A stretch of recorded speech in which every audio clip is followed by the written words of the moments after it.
There is some very concerning news coming out of the Middle East right now that actually involves Russia potentially arming the Houthis out of Yemen, assisting the Houthis by giving them technology to specifically go after U.S. forces. Now, I will dig into all of this and also dig into some of the evidence where this could be true. I'm going to go through some articles, we're going to go through some maps, so please stick with me because I think this is a very important video and I'm sure more and more information is going to come out about all of this. Now, let me go ahead and mention to you why now all of a sudden this is becoming public news and why this is a concern where more and more people are starting to look into this, including Central Command of the U.S. military, who did an entire report on this, but we'll get to that in a bit.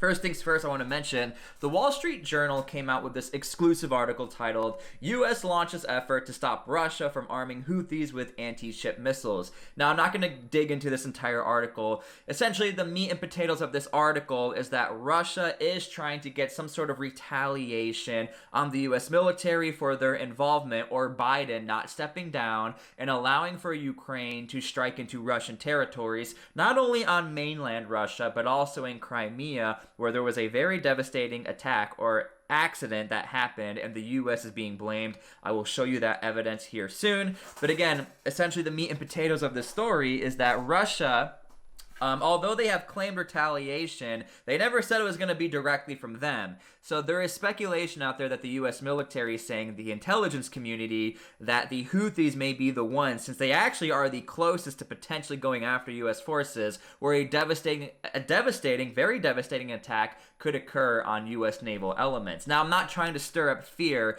A lot of this is mere speculation, but a lot of this is actually rather legit. There is a constant fear and danger of the U.S. Navy getting hit by some sort of stray strike. So again, the U.S. Navy is in an active combat zone, so we're not going to go ahead and act like just because the U.S. military, they are the most powerful military in the world, things happen. And I will show you guys an article here very soon where just one stray attack can be very devastating. Now, one thing I do want to point out is that here's what's happening, and here's why there's a lot of confusion right now, not only in the open source world, but legitimately on the ground for military intelligence agencies. First things first, I'm sure a lot of you heard about the attack that occurred in Tel Aviv, Israel. Essentially, there was a stray strike where a single drone managed to somehow breach through all air defense systems, not only of the U.S. Navy right down stationed over here, who's guarding the Houthis, also breached Egyptian airspace and the Iron Dome up in Israel. And also, this is just mere speculation, I'm willing to bet, Saudi air defense systems also missed all of this. The reason why I feel very comfortable saying all of these countries are sort of united in this aspect is because towards the very beginning of the conflict between Israel, or the October 7th attacks, the U.S. Navy has specifically said our job is going to be to protect Israel from stray attacks so that Israel can focus on their mission.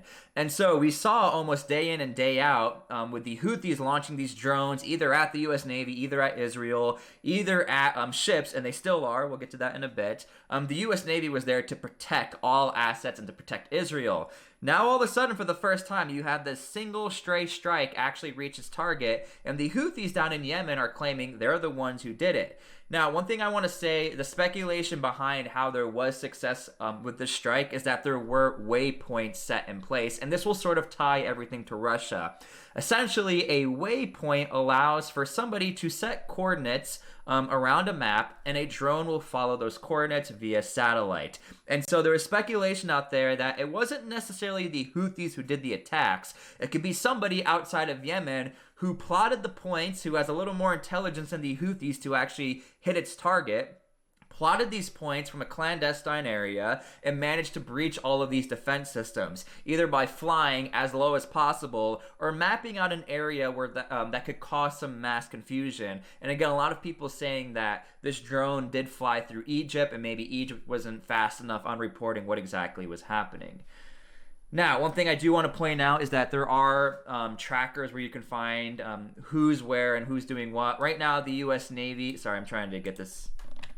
The U.S. Navy, Theodore Roosevelt, is in charge of this area of operation. In no way, shape, or form am I putting any blame on the U.S. Navy or anything, but I am saying right now the U.S. the Theodore Roosevelt is rather fresh in the area. The Dwight D. Eisenhower, almost again, day in and day out, was either on the offensive, receiving attacks, or defending Israel, and making sure in the area, the country of Iran is not actually going to try and control the Middle East like they have been before. So again, I do want to point out the fact that right now the U.S. Theodore Roosevelt is in control of the Central Command area as far as naval assets and air defense assets, and protecting U.S. assets and the capacity of aircraft carriers and other sort of strike carriers.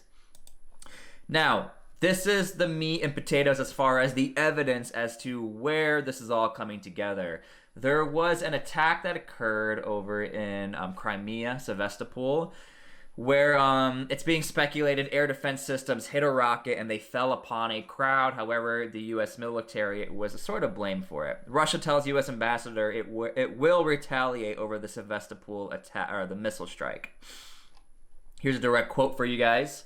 Such actions by Washington will not be left without response. Russian Foreign Ministry said in a statement on Monday, as it summoned the ambassador, there will definitely be response measures. Now, what I want to say is, in the West, we tend to take Russia as a joke, maybe because we're seeing these combat footage clips on Reddit or Telegram, and we're seeing a lot of frontline Russian troops either being incompetent or getting wiped out. You're really only seeing the good side as far as NATO and Western assets going after Russian assets, and we tend to make a mockery of Russia. But understand this. I don't think we should joke too much about the Russian strategy as far as using their underground assets or their clandestine assets to get revenge on U.S. counterparts. Because again, just because Russia is in an isolated conflict up in Ukraine, they are actually spread out throughout the world in conflict, in Syria and Africa. And one thing I will say, Russia is very, very good on keeping a tight lip and being very secretive as far as how they get their assets down into Africa, how they get their assets into Syria. And also, Russia is not afraid just to ship their equipment in front of everybody and let everyone know we are here, like we saw what they did down in Cuba, where they just showed up. Although there was absolutely zero threat, my point is Russia is willing to show up in front of people. So this right here is sort of the main evidence that Russia does want to get revenge. They've been saying they want to get revenge, and this is why now all of a sudden you have General Kurilla, hope I'm saying that right, or Kurilla. He recently had a visit with Israeli assets on mainland Israel with the intelligence community, and he wrote a letter all the way to Lloyd Austin saying, look, we need to be more committed to what's happening down in Yemen. We have to start going after the Houthis. He is convinced, as well as Israeli assets, that there is a very, very, very, very, very strong potential that Russia has their hands involved with Yemen as far as the Houthis, and possibly giving them advanced technology to really not only go after Israel. His main concern seems to be to go after the U.S. military. Because if you can go after the U.S. military, you are now going after the asset that's really not only protecting Israel, but other Western assets in the Middle East, to include the U.S. military. I want to show you guys this map real quick. Again, we are doing this in real time, so please be with me and be patient. Sometimes I can stutter a little bit here and there. So Iran, most people know, Iran has very, very strong ties to Russia. Very strong ties. That they have a signed agreement. Iran does supply Russia with drones, as far as these one-way drones being used in Ukraine. Not always with success. However, there is an alignment there as far as military capacities and what their vision is and who they see as the enemy.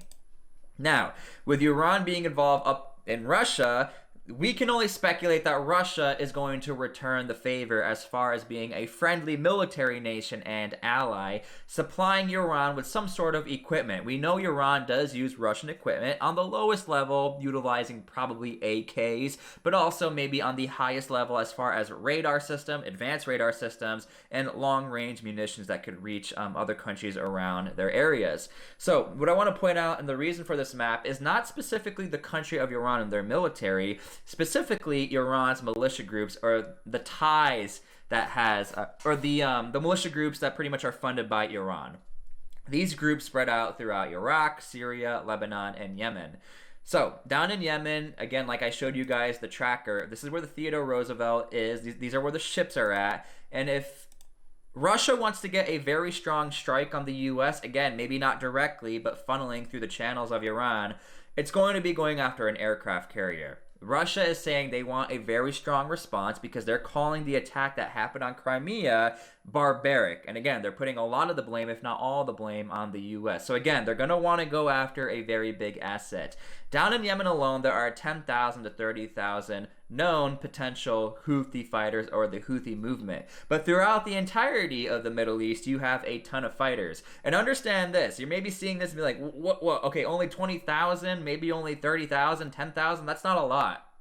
These are fighters that can just take off all of their uniforms, go back to work on their farms or go work in the office, and now all of a sudden they don't exist anymore, and then they can come back and fight. So these are rather large numbers as far as not having to fight conventional forces. They can just quit tomorrow and then come back the next day. And you know, this was sort of the strategy with Afghanistan, where we had a 20-year-long conflict where foreign fighters can go into Pakistan, go to Saudi Arabia for the winter, but then come back and fight in Afghanistan. This is why the war lasted so long. You had fighting seasons. But again, back to this topic, the Houthis alone do have 10,000 to 30,000 fighters, and I will say out of all the groups here, I will say the Houthis are probably some of the best as far as well-organized, maintained, they know what they're doing, they're battle-hardened. The Houthis and Hezbollah, I've always said, are some of the best fighters as far as Iran's assets. Now, I do want to point out the fact, if you're sitting here and you're still watching the video and you're saying it's highly unlikely that Russia or anybody can get a strike on the U.S. military, it's highly unlikely. However, it did happen on January 29, 2024, where we had a stray drone attack go into Jordan, who is an ally of the U.S., 3 U.S. service members were taken out. Now, when you dig into what actually happened, there was a miscommunication, there was a change of guard. It happened to be specifically at a time, maybe the enemy had enough intelligence or it was completely accidental. There was this gap in time where the U.S. military stationed in Jordan was just not paying attention on the base, and unfortunately, people lost their life. And again, I'm only pointing this out that just because the U.S. military has the most advanced anti-drone equipment, this could still happen. It's actually happened before, not with a drone, but somebody on board going after U.S. ships docked near Israel. Now, the last thing I do want to point out is that, again, there are no ties between IS and Iran, but right now in Iraq, the U.S. military really has their hands tied behind their back, or they're really busy because IS is actually gaining more ground in Iraq, and they've doubled their attacks in Iraq as well. So I'm not saying that IS is tied to Iran. Actually, they are enemies, but what I am saying is that IS, they seem to have the same mission as all of these militia groups. Let's just disrupt the West and go after the U.S. military. So look, as far as Iraq is concerned, and the U.S. military mission in Iraq, they're focusing on what's happening there. So again, this is really going to be on the U.S. Navy to figure out what they're going to do. Are they going to be more aggressive as far as going after Yemeni territory? Are they going to be more on the defensive? Because again, the actual job of the U.S. Navy right now in the Middle East is to protect Israel, but most important, to protect U.S. forces. That is really why they are there right now. So this is currently what's happening in the Middle East. I'm sure we're going to get some more information on this. I can't find a quote from Russia because I'm sure they're going to deny all of this anyway, but that is the current concern right now. The U.S. launches effort to stop Russia from arming Houthis with anti-ship missiles. I really hope nothing does happen, but again, I'm not surprised. Russia is an adversary of the U.S., and they've already stated they are going to get revenge multiple times. They've kept saying that and kept saying that, and I'm sure they really are trying to do it. Whether it's going to be in the Middle East, whether it's going to be in Africa, they said they are going to do it. So let's see what happens.